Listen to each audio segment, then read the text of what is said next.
it says we're live. Perfect. So everyone's here. I'll give a quick overview of the plan. We're going to talk today about body armor, body protection, generally. Oh, dirt bike body armor. Nice. We have a special guest, Zoe from Leatt. The rest of the eRag gang is here. I will introduce everybody, I guess from top to bottom. The ever precise Chuck Harder, live from his shop in Kamloops, British Columbia. We've got Barry Morris. Yes, we do. Fully here. He's cross-training enduro. If you don't know, YouTube channel, check it out. I'll go down to Megs, eRag gang. Megs Braap is here. She is in the middle of her clinic series in the USA. Megs is broadcasting from St. George, Utah. She's off to Oregon soon. And we have Zoe, who is in Kamloops, British Columbia. She's our Leatt rep. And the reason we brought Zoe in is Leatt has been a leader in body armor and body protection for a long time. They started with the neck brace in 2004, which seems so long ago. And they've been growing their line. Boots, helmets, body armor. If you haven't heard of Leatt, I would be surprised. The focus is not going to be about Leatt per se, but we are going to talk about body armor and more of philosophy, like how we feel about it, how we use it, and how we got started. So we'll go around the room. I'll start. It's going to be pretty simple stuff.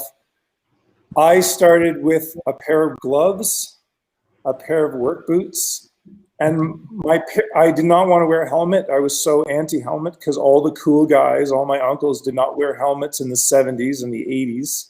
If you're old enough, you remember that. Barry, you remember that. Yeah.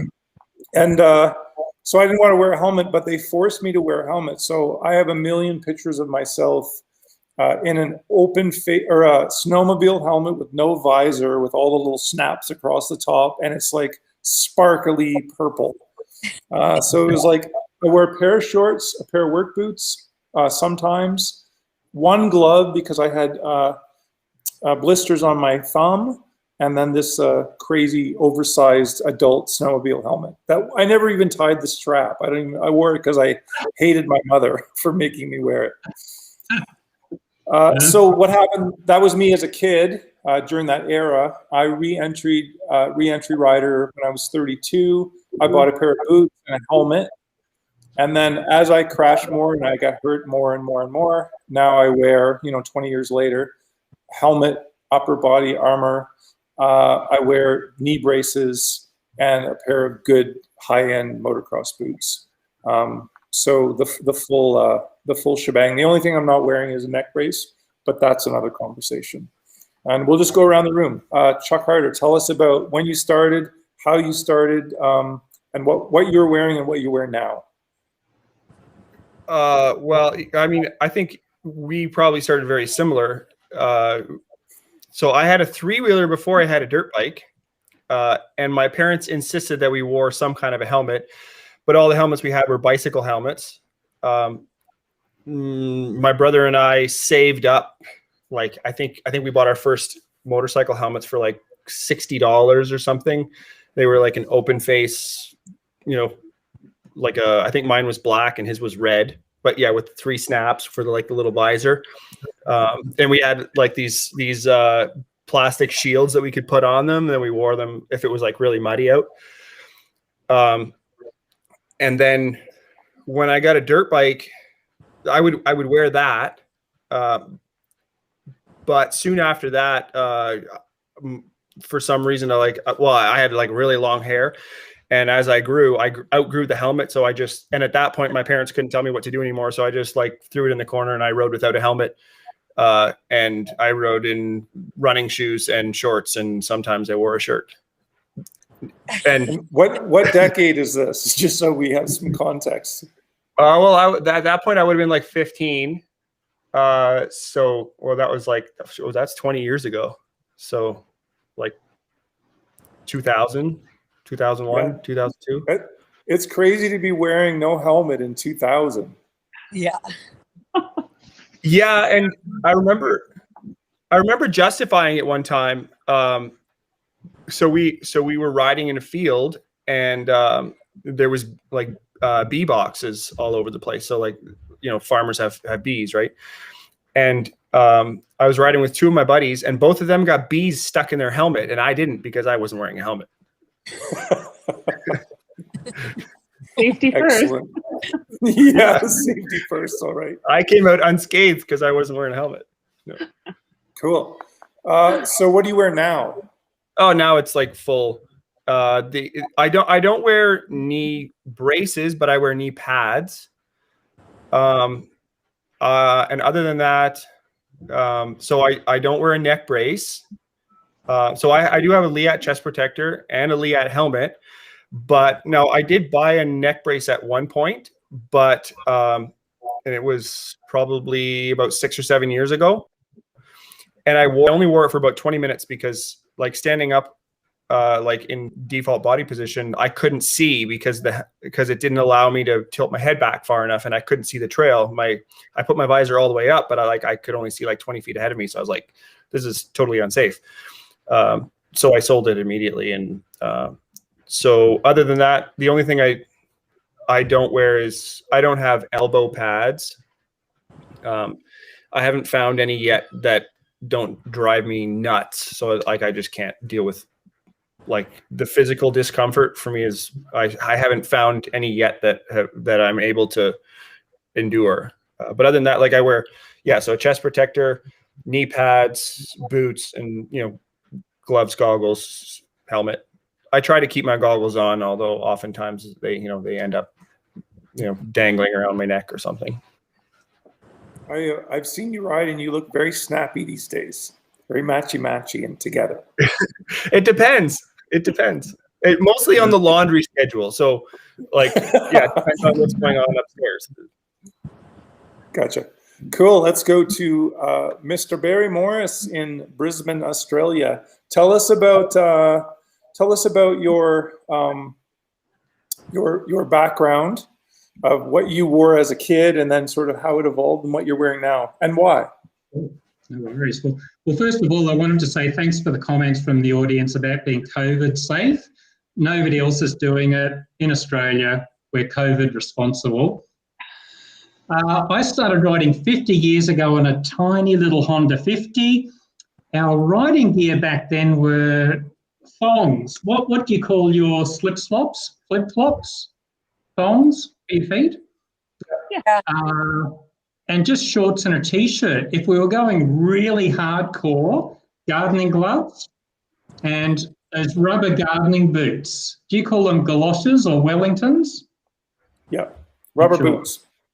Yeah, and very occasionally a helmet, just a cheap open face helmet. Yeah, so very minimal. And that was just standard back in those days. A lot of guys never wore helmets.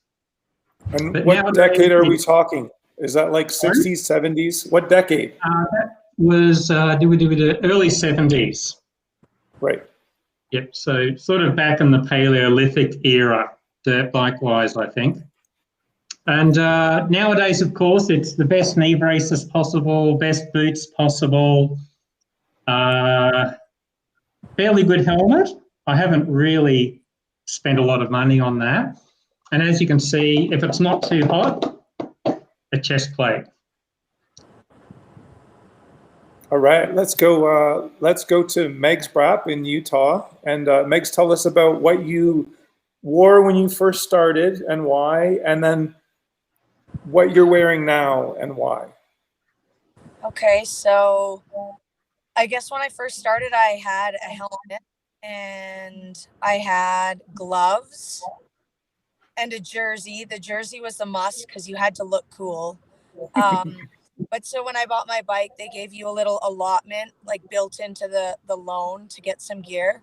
So that's what I ended up getting. And so I just rode with the helmet, the gloves, and the jersey for a little while. I had like regular old skate shoes on. And but very, very quickly after that, like I want to say a few weeks into riding, I realized I needed boots. So I ended up going back to the shop and buying a cheap set of, I think they were Thor boots. And way too big because no one makes boots in small sizes. But anyways, so I got those. And then nowadays I'm more geared up. I wear a chest protector, helmet, of course, knee braces now, which is very new. Like I've only just gotten used to knee braces, and really cool. And boots. I don't wear elbow pads. That's kind of the only thing I don't really wear. Well, I guess, and a neck brace. I'm experimenting with neck braces right now. But yeah, elbows, same as Chuck, just kind of a no-go for me. The discomfort they cause is a lot more detrimental than the benefits they offer for me at this point. But yeah. Cool. Let's go to Zoe. So Zoe started as a street rider when she was young, and then she got into dirt in her mid-20s. So we might as well just start mid-20s on dirt. What did you start with and why? Yeah, so I'm pretty klutzy by nature, and I crashed a lot. Even on the street, I was crashing a lot. So I definitely got as much gear as I could right away, especially not knowing how to use the brakes on my dirt bike. So I had a helmet, goggles, elbow guards, like, the inexpensive kind that is like crisscross over the top of your jersey kind of thing. And they were great. I had gloves, jersey. I think I was wearing shorts because my husband was wearing shorts and all our friends were wearing shorts, and it just like that's what everyone's doing, so okay. And then really cheap, inexpensive $30 like knee pad, and I did have boots. I think they were Fox boots actually, and yeah, and I tested the gear a lot every ride. Most of us still do. Too, but it was just a test plate. I didn't really know anything. Yeah. And now, obviously you're with Leatt, but tell us about your gear now, like head to toe, what are you wearing and why? Yeah, so I wear everything as long as I don't forget something at home. So again, helmet, goggles, neck brace every single time. Body protection, I always wear chest, back, shoulders, elbows. And I have a few different things that I wear in different combinations at times. I wear impact shorts as well that have padding on the hips. Like I said, I crash a lot, so try to cover everything. I'm kind of like RoboCop now. I've got knee braces, and high-end boots, and then jerseys, pants, gloves, of course. Cool. So I'm going to transition our conversation just slightly. It's more of a personal philosophical opinion. I'll open it up just so you get a sense of what I want to talk about. I believe, and very incorrectly, maybe, I think when you try a sport, like downhill skiing or dirt bikes or whatever, like a high-end sport that's going to be expensive to get into, and I'm coming from a very modest economic background, so maybe this is built in from my childhood, but it's like you try the sport with the bare bones nothing, and you have to sort of earn your keep. So you don't get anything nice or good until you put your time in. And I sort of feel that about dirt biking, like, get some used gear, get the bare minimum. Like I tell people, a pair of gloves, a good helmet, and a good pair of boots. And, often that means work boots. So my philosophy on this is start small, commit to the sport, and as you spend time, you improve, and probably it's going to relate directly correlation to how often you crash. But that's my philosophy. I want to know about you guys. Like, how do you feel about that? Why? And we can start with Chuck. I think there's a lot of factors that play into it.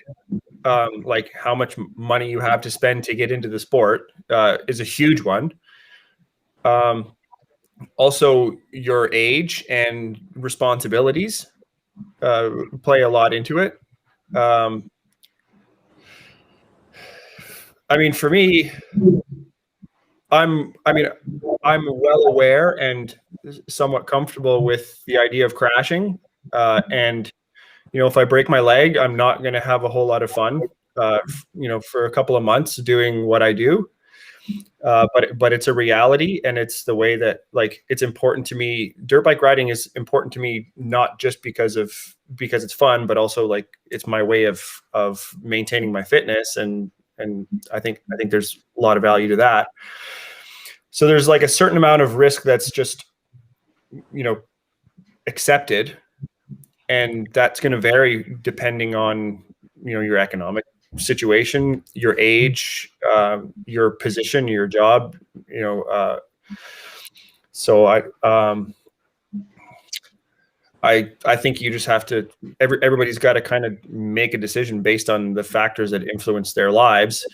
But I think it's really important to what I did when I was a kid, I just ignored the factors that could happen. And I was just like, oh, whatever. Like, I don't need a helmet. Like, I'll just ride without one.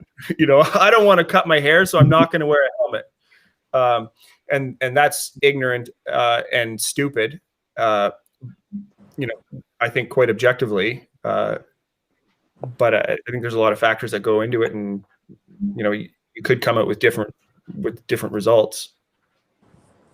Cool. Mr. Morris, what do you think? Should people start with like all the gear all the time, or should you just take your time, get into it, and feel it out?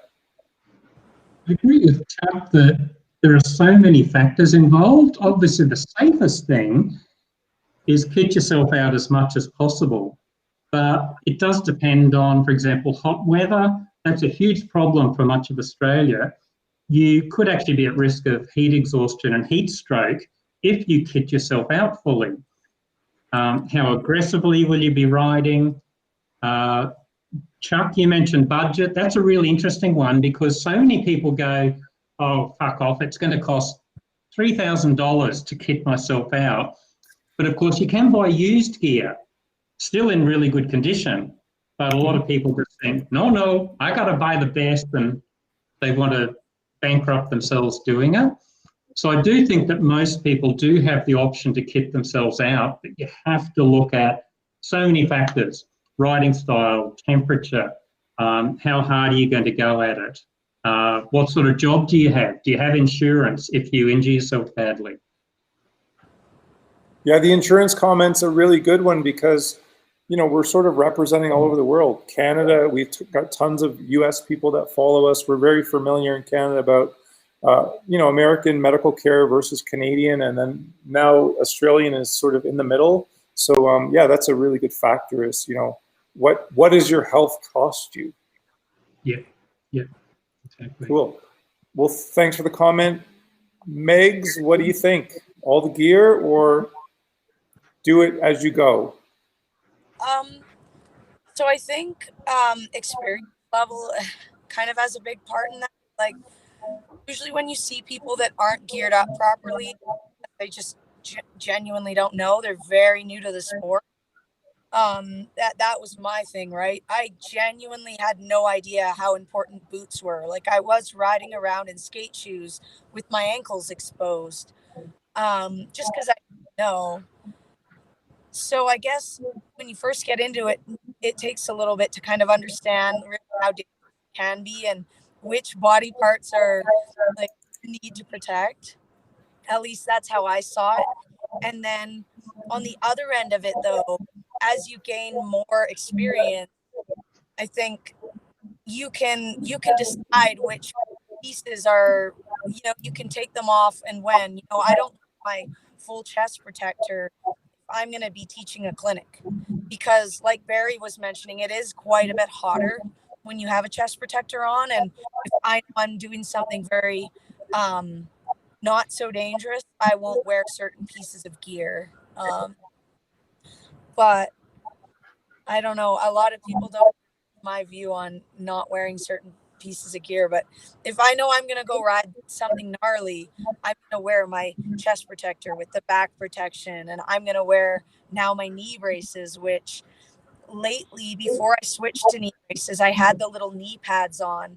And it's been haunting me. Like, one of these days I'm going to twist my knee, and it's going to be devastating. So I know the knee braces are less comfortable, but I made that jump because I feel it's worth it to potentially not have a knee injury.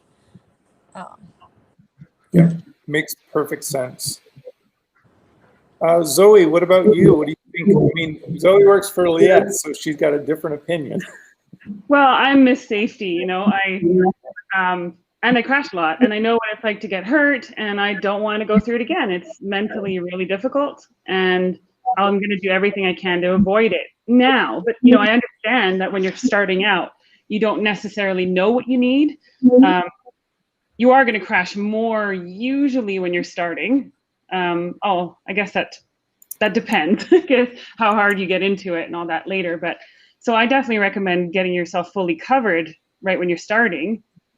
But maybe you don't go for the high end stuff because you don't know if you're going to stick to it at that point. Is this a passion? Is this something you're going to do a lot? You know, it's expensive. So just make sure you have a good helmet, boots for sure, gloves, absolutely, some knee pads. You know, I would start with those things. And then if you can afford it, get a chest protector and some elbow guards if that's for you or not. You know, everyone's different.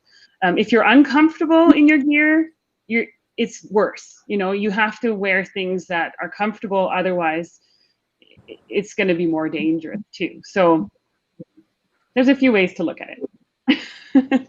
Cool. No, that makes perfect sense. And like to summarize, I think Chuck hit it on the head right away. Like there's a lot of variables at play, finances. Barry mentions, you know, medical care. Like, does it cost you to get hurt? And I love what Meg said as well, which is a lot of our decisions early on in the sport are made through ignorance, like, and not willful ignorance. We just don't know. We sincerely have no clue what could happen on the trail until we start to like have near misses. Like I'm sure, Megs, when you were wearing the skate shoes and like weeks later you decided, oh, I'm getting some boots, you probably had some near misses and been like, what am I doing? Yeah, I think I also I also had some people step in and say something, I think, because I didn't know anything about anything. Like I didn't crash at all when I first started because I was so timid that it was impossible to crash. I would just putt on logging roads. But Right. so I didn't have a lot of near misses, but I think someone stepped in and was like, boots, and I thought, oh crap, yeah.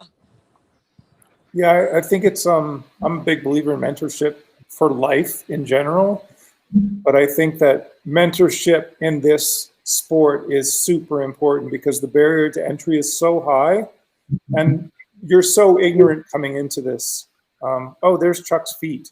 So if you guys don't know, Chuck is very well known for wearing bare feet, almost always, even when riding. Visible boots. Yeah. I can feel those pegs just looking at the picture.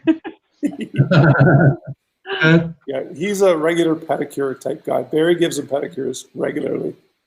So I'm going to go around the room. Another one, just a quick one. This has been bothering me for years, and just weigh in with your opinion. It's called a roost guard, and here's my opinion. I don't know if it's correct. Please correct me if I'm wrong. Exactly, Barry. A roost guard is called a roost guard, and it came from motocross, and it was to protect you from the roost that came off the rear tire that was in front of you. And I don't think it was ever meant for body protection. But whenever I go out, even now in 2021, is that what year it is? Anyway, 2021, you go out there in the staging area and there's still guys wearing roost guards. I know Barry wears one, so like we're going to talk specifically, but like for me, that's not protection. That's not body armor. That's just literally a roost guard. Chuck, what do you think? So when I started wearing my chest protector, I was riding motocross at a buddy of mine's track, and we were hanging out and whatnot and talking. And his son had just recently had a crash, and one of those. I think he came down on the front wheel or something. Long story short, he ended up landing on his handlebars, and I think he broke a couple of ribs. He had some kind of chest injury anyway. And it was one of those situations, like we were like discussing, like, well, how did this happen? And we were hanging out between riding, and he was like, normally we wear chest protectors, but he was like, he just didn't feel like putting it on that day or whatever, and he crashed, and he sustained a relatively significant upper body injury, and it was bruised pretty bad, and he had trouble breathing for a while, and I was like, man, that I thought, like, that's a really, really easy injury to sustain, like, and that's what was going on in my head. And I was like, I mean, why don't I wear a chest protector? Like, when I was a kid, there was only roost guards, and I always thought, like, man, this plastic thing is like super uncomfortable, and it's gonna like jab me and cause me to break a rib just by wearing the thing. But then I looked at the Leatt options, and like, they have padding and stuff, and they're really comfortable. So I got one, and I'm still wearing the same one. Cool. Barry, who is wearing a roost protector to protect himself during this call. Makes perfect sense. Oh, look, for me, a big one is ribs. We do a lot of slow, technical, hopefully hard enduro riding. All the accidents are slow. The most common thing we're getting are rib injuries. And to date, we haven't found anything that protects the side of the ribs well, which is where they seem to happen most. But we have occasionally had the front, which is why I like to wear this. It's a good point where you say it's not armour. This is Australian-made stuff, Zach Speed. And they said it will actually get too heavy to meet CE requirements to be technically armour. So it's only about, the plastic's that thick. So it's still very solid, but doesn't quite measure up to the specs for armour. But that's why I'm wearing it. But then summer is too hot, I take it off. Yeah, because heat stroke then becomes a danger. Right. So in the summer, you don't wear any upper body armor at all? No. And again, it's a calculated risk because, one, nobody seems to have really, really designed upper body stuff that has full ventilation. And our subtropical climate, it's just too hot. So yeah, calculated risk. It's always the big problem, trying to balance up safety versus comfort and your overall health. Very interesting. Thank you. Megs, what do you think? Roost guards or body armor, whatever you want to call that. Yeah, so I always wore, well, not always, but my first chest protector was a roost guard. And that's just because that's what I always saw on motocross riders. And so when I went to the shop to pick one out, I grabbed what looked familiar. But I've recently discovered that under the jersey, more like flexible chest protector that offers, the one I have does protect ribs. It comes around, it's like soft foam around the base of the ribs, not up high. But I've found that the ones that go underneath your jersey are a lot more comfortable. And I'm like Chuck, I'm on the Leatt train there. They make one that's just like soft foam that hardens on impact. The 3DF light, mine's light, so it's a little bit less padding, I think. Zoe knows more about it than me. Yeah. But yeah, I'm on that train now, and it is hot when we're in really hot areas. It's probably one of the most breathable of the options, though, that go under your jersey, and that's why I love it. It does a good job. Megs, I'm just wondering, is that a Leatt 4.5? Because I'm looking through the viewers' comments, and Algie mentioned he's got the side rib protection with his Leatt 4.5. It's not the 4.5. It's the 3DF. Zoe, what is the actual? Yes, it's a 3DF light, but you've got the vest, right? You've got no sleeves. Yeah. Yeah. So mine is just the vest, but it comes in a short sleeve option with some shoulder padding, or it also comes in a long sleeve, I believe. And you get it light or like a little more padding, but a little less breathable. I went with the light model. Yeah. So I want to backtrack just a little bit.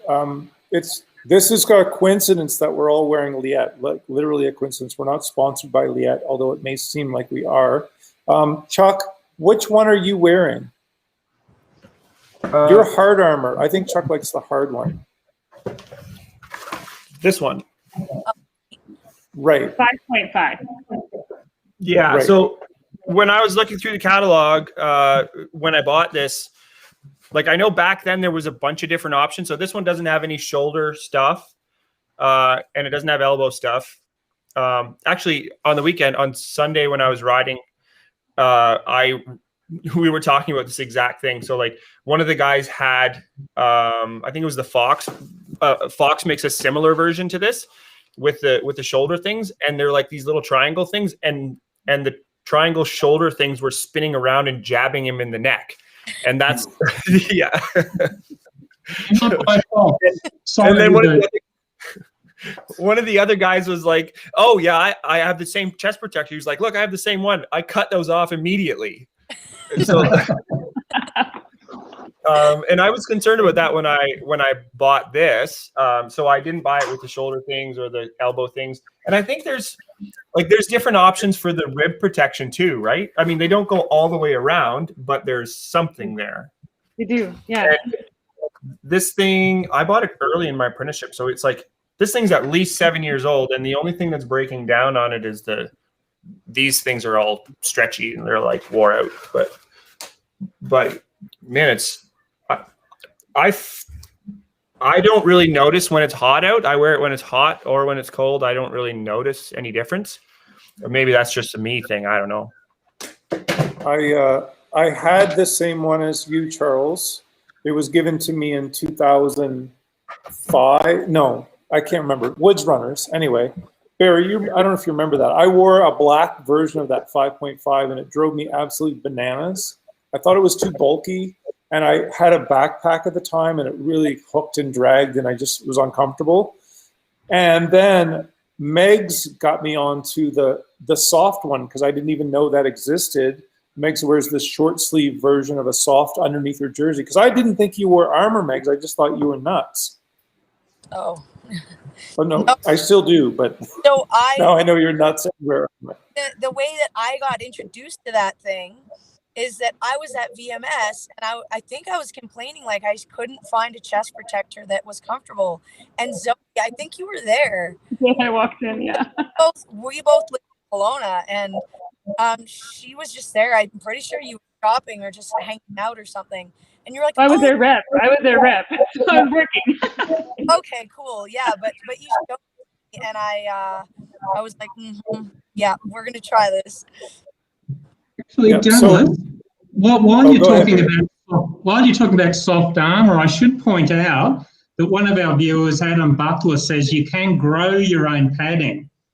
Of course, just cream bun, soda, meat pies.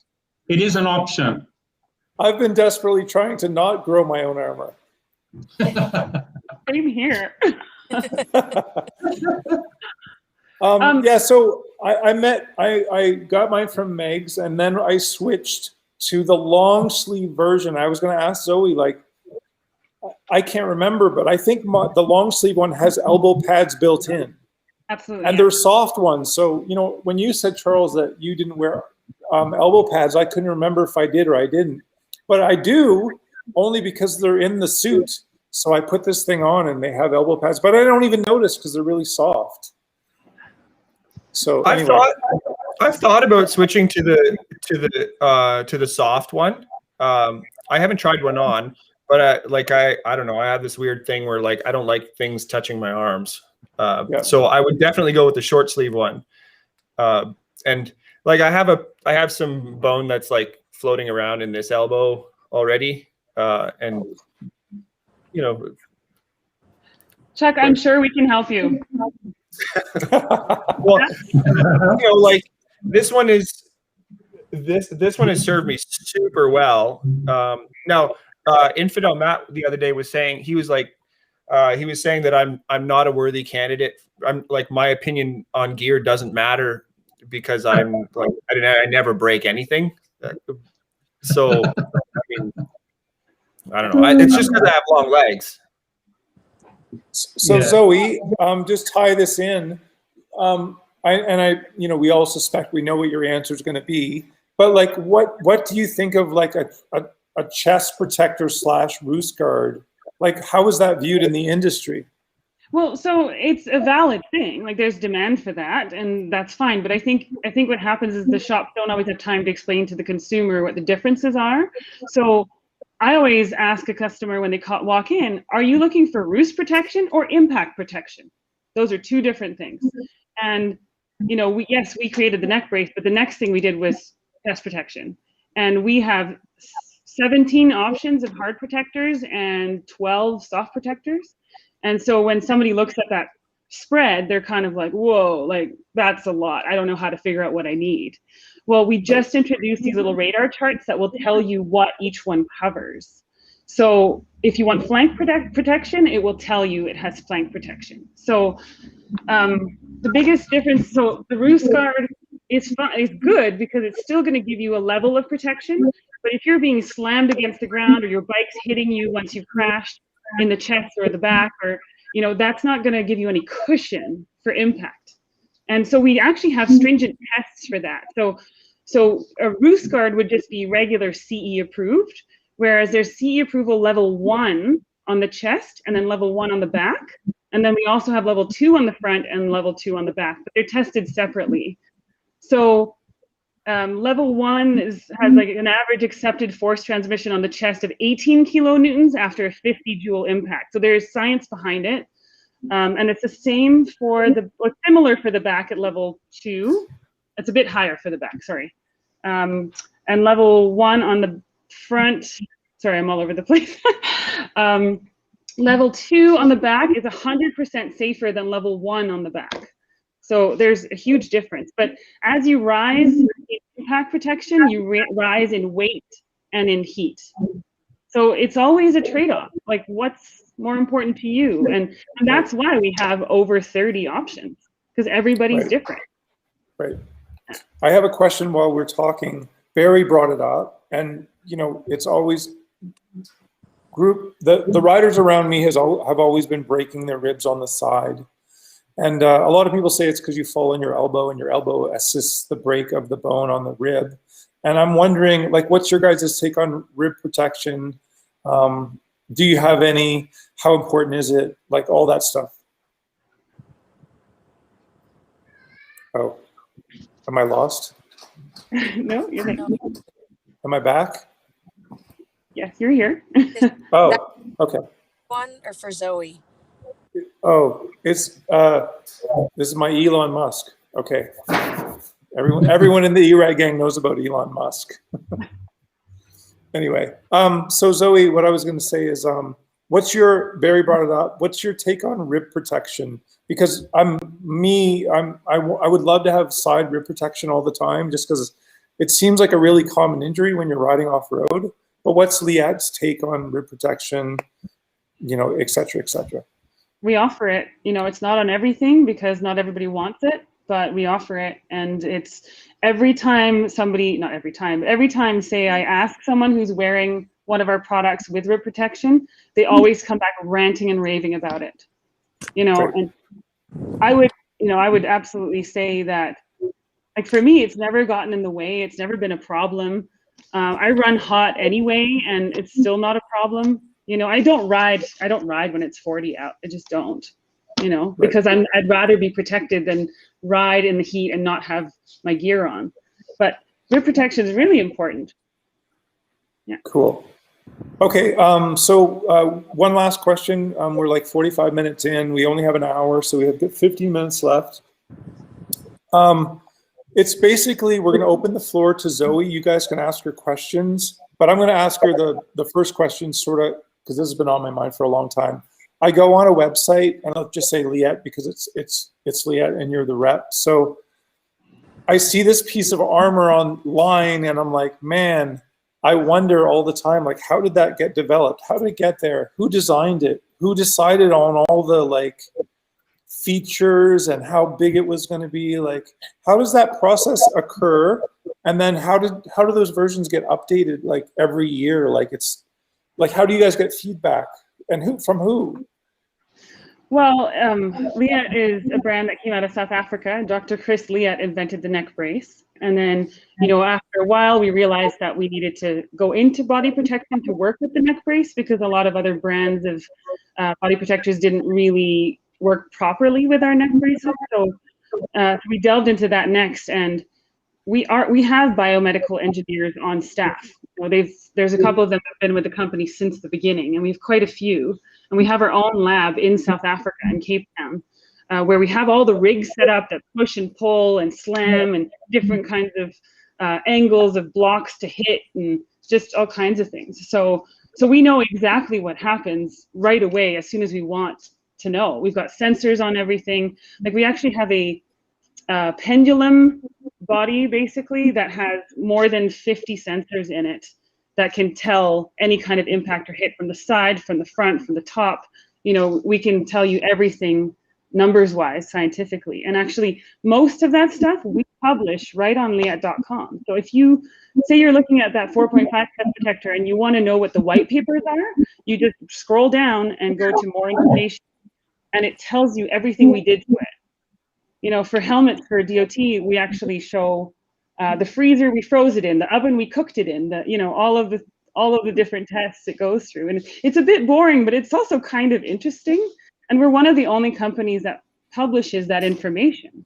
We have the data, why not share it? Like, to me, it's mind-boggling. If you ask some brands, they have no idea about any of the science behind what they've done. So go ahead, Barry. And then what about feed? Oh, go ahead, Barry. Sorry, I didn't see.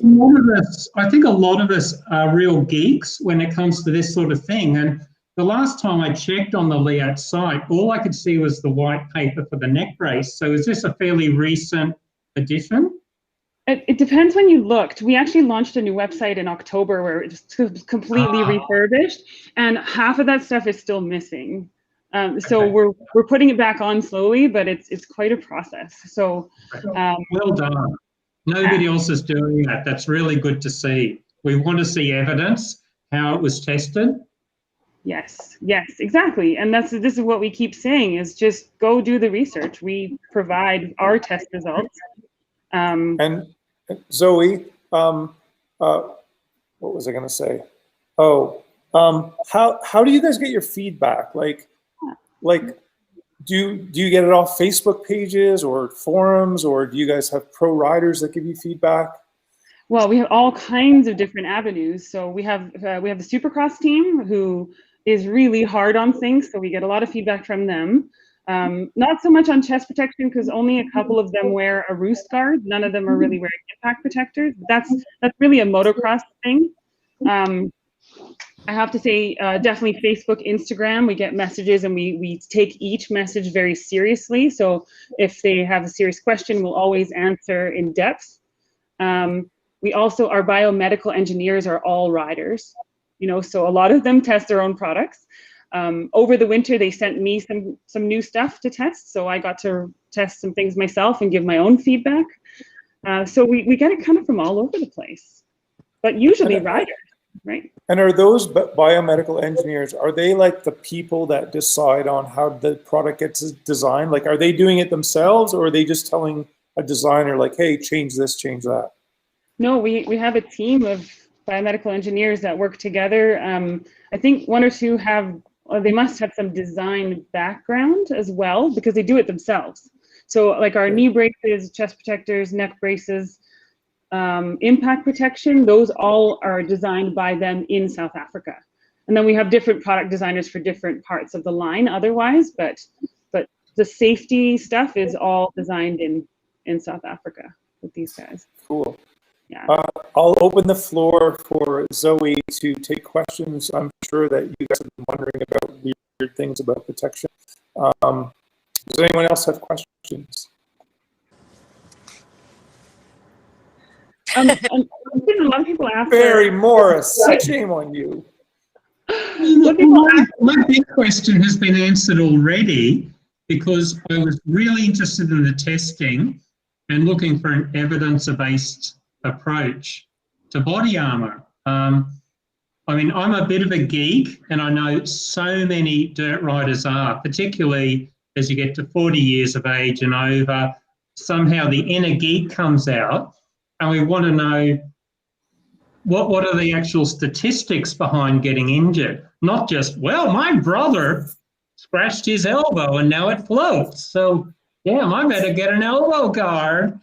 You know, we actually want to hear hard facts gathered from the community through good research, and it just doesn't happen, or it's very rare. We actually have. Sorry, Zoe. Oh, sorry. Go ahead, Zoe. Sorry, that wasn't a question. But yeah, I'd love to see Leatt heading in that direction. We have a library of accidents that we have on file, and we can always revisit them and go and look at those test results. So, so a big thing is when we publish percentages and all that, it's usually lab results, right? Real life testing is really difficult because there's no real body to sanction that. For neck braces, there's one that happened without us. You know, there was a 10-year EMS study where they actually took real life evidence from crashes, and it's extremely interesting, but it's really rare to have that happen. So we have our own library that we can draw from. You know, people do tell us if they crash in our gear, they'll usually message us. We have an email address that people find on our site, and they'll say, hey, by the way, I crashed in this and I'm so happy I was wearing it. You know, we get that all the time. Often we get, you know, this happened and this happened to I crashed and something bad happened to my product. I just want you to know so that you can make it better. That happens once in a while as well. And we always appreciate that because we take note of everything that we're being told.